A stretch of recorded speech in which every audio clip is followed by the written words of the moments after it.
drinking got heavier, and the drugs got stronger. It didn't matter how many people screamed my name or came to watch me fight or asked for my autograph or took my pictures. I felt all alone. I did such a good job at hiding my depression that absolutely nobody knew. From reporters saying he's the next big thing to my parents being so proud of me. Nobody in this world knew how worthless I felt. And discovered large amounts of drugs, and Justin living in filth. My drug addiction was no longer able to be hidden, and the depression was no longer able to be hidden. And I absolutely wanted and absolutely needed and had to have a change. Di mata publik, menjadi petarung UFC terlihat seperti kehidupan impian. Sorotan lampu arena, ribuan penonton meneriakkan nama mereka, sabuk juara, dan status sebagai salah satu manusia paling tangguh di planet ini. Namun, ada satu kenyataan yang jarang dibicarakan. Bagi sebagian petarung, pertarungan paling sulit bukanlah ketika mereka berada di dalam oktagon, melainkan ketika mereka keluar darinya untuk terakhir kali. Ketika sorak-sorai berhenti, ketika tujuan hidup menghilang, ketika identitas yang mereka bangun selama puluhan tahun tiba-tiba lenyap.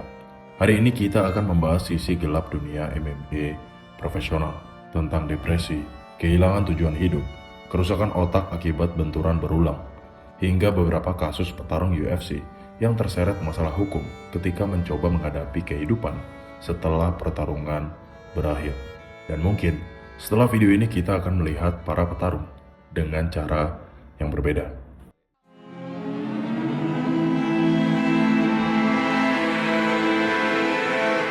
Bayangkan, kamu mulai berlatih sejak usia 10 tahun.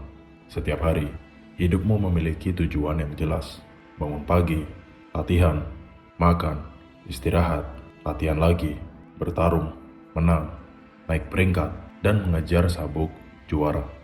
Selama 20 hingga 30 tahun, seluruh identitas kamu dibangun atas satu hal, menjadi seorang petarung. Lalu, suatu hari dokter mengatakan bahwa tubuhmu sudah tidak sanggup lagi, atau usia mulai mengejar, atau kamu memutuskan untuk pensiun, dan tiba-tiba semuanya berhenti. Banyak psikolog olahraga menyebut kondisi ini sebagai identity foreclosure. Seseorang yang terlalu lama mendefinisikan dirinya hanya melalui satu peran. Ketika peran itu hilang, dia tidak tahu lagi siapa dirinya sebenarnya. Ini bukan teori semata. Ini adalah kenyataan yang dialami banyak atlet profesional. Dan dalam olahraga brutal seperti MMA, dampaknya seringkali jauh lebih besar. Salah satu contoh terbaru adalah legenda UFC Dustin Poirier. Setelah pensiun pada tahun 2025, Poirier beberapa kali berbicara secara terbuka mengenai sulitnya beradaptasi dengan kehidupan setelah bertarung. Dalam berbagai wawancara, dia mengaku kesulitan mengisi kekosongan yang ditinggalkan dunia pertarungan. Dia mengatakan bahwa setelah 20 tahun hidup sebagai seorang petarung, tiba-tiba semuanya berakhir dan setiap hari terasa berbeda.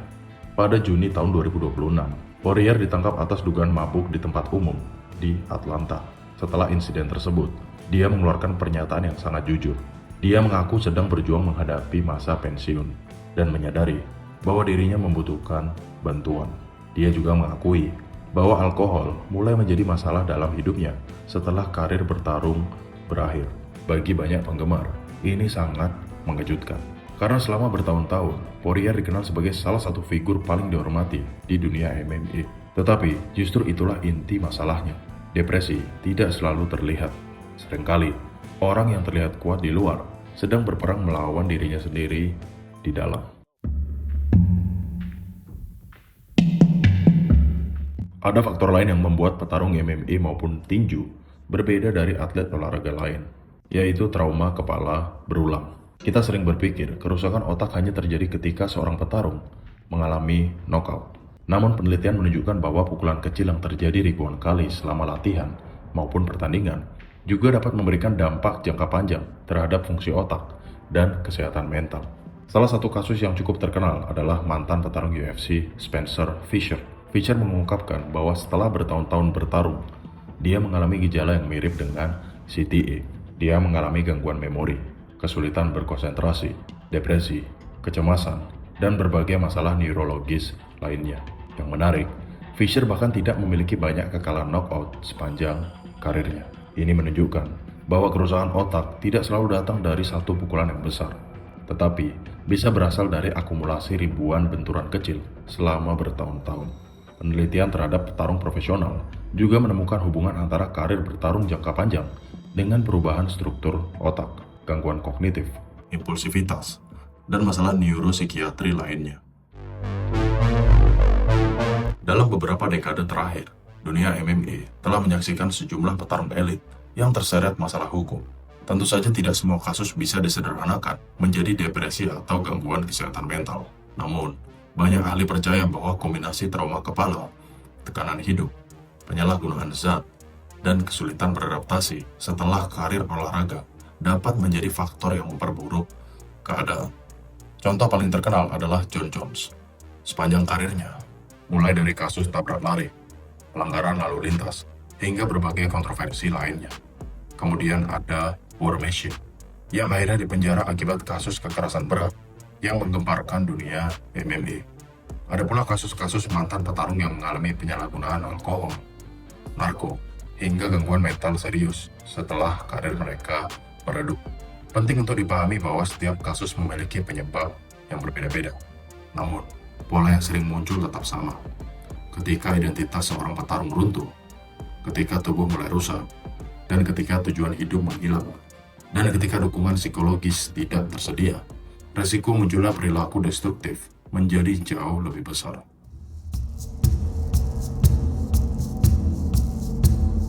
Dari sudut pandang psikologi olahraga, ada beberapa alasan utama. Pertama, kehilangan tujuan hidup. Selama puluhan tahun, petarung selalu memiliki target berikutnya, lawan berikutnya, fight camp berikutnya, sabuk berikutnya. Setelah pensiun, semua tujuan itu menghilang. Yang kedua, kehilangan identitas. Mereka tidak lagi diperkenalkan sebagai petarung aktif, tidak lagi menjadi pusat perhatian, tidak lagi merasakan adrenalin kompetisi. Yang ketiga, perubahan kimia otak. Selama bertahun-tahun, tubuh mereka terbiasa dengan lonjakan dopamin dan adrenalin yang luar biasa saat bertarung. Kehidupan normal sering terasa datar atau flat dibandingkan sensasi tersebut. Keempat, kerusakan neurologis akibat benturan berulang. Cedera otak traumatik diketahui memiliki hubungan dengan depresi, gangguan emosi, impulsivitas, dan masalah kesehatan lainnya. Dan yang terakhir, budaya harus kuat. Banyak petarung tumbuh dengan keyakinan bahwa meminta bantuan adalah tanda kelemahan. Mereka terbiasa menyembunyikan rasa sakit, baik rasa sakit fisik maupun emosional. Akibatnya, masalah seringkali baru terlihat ketika sudah terlambat. Ironisnya, orang-orang yang mampu menghadapi lawan paling berbahaya di dunia seringkali kesulitan menghadapi musuh yang tidak terlihat. Depresi, kecemasan, kesepian, kehilangan tujuan hidup. Musuh-musuh ini tidak bisa dikalahkan dengan pukulan, tidak bisa dihentikan dengan takedown, dan tidak bisa dipaksa menyerah dengan rear naked choke. Mereka membutuhkan bantuan, dukungan keluarga, teman, psikolog, komunitas, dan keberanian untuk mengakui bahwa mereka sedang tidak baik-baik saja.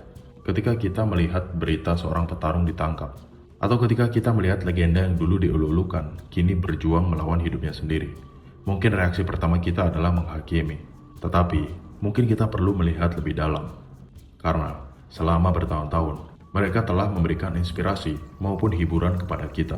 Mereka mempertaruhkan kesehatan, otak, dan tubuh mereka demi memberikan pertunjukan terbaik. Mereka masuk ke dalam oktagon dan melakukan sesuatu yang sebagian besar dari kita tidak akan pernah berani untuk melakukannya. Dan ketika lampu arena padam, mereka tetap manusia biasa, manusia yang bisa terluka, manusia yang bisa kehilangan arah, manusia yang bisa depresi. Kasus Dustin Poirier menjadi pengingat bahwa bahkan saat salah satu petarung paling dihormati di dunia pun dapat mengalami masa-masa gelap setelah karirnya berakhir. Karena terkadang, pertarungan paling berat bukanlah yang terjadi di dalam oktagon, melainkan yang terjadi ketika tidak ada lagi penonton yang bersorak. Terima kasih untuk kalian semua yang sudah menonton video ini. Jika kalian ingin membantu channel ini untuk lebih berkembang, kalian bisa klik tombol subscribe dan juga klik tombol like-nya. And stay sharp, stay fierce, and always trust your fight instinct.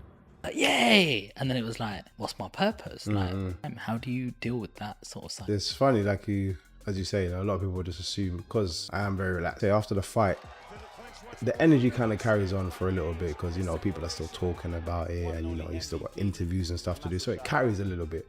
There's a ripple effect that will last so long. The plan is you hope to get another fight in that time. If you don't, that's where because you're still going into the gym with no purpose now because you don't have a fight. You're injuring yourself because you're still training hard because we've got other teammates, and so we're constantly making sure we're trying to still be in the gym to help each other. But so you're working hard. I'm working hard on behalf of other people, but when you're like, when's your fight come in and da. It's difficult. I have crashes all the time.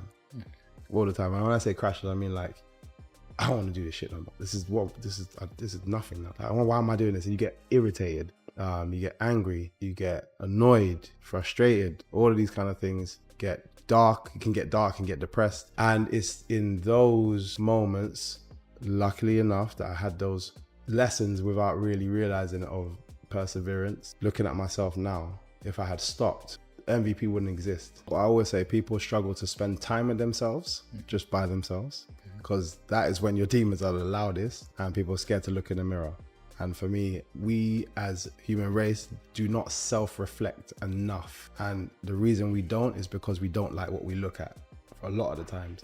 But if we can spend time in that space and be comfortable in that space, then everything else is beautiful.